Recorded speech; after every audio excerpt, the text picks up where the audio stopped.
بتشو زينب صاحة الناس خويا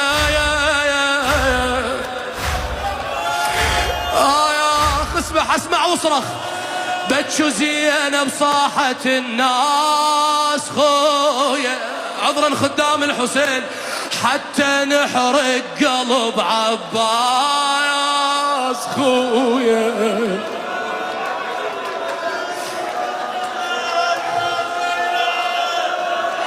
حتى نحرق اي والله يا زينب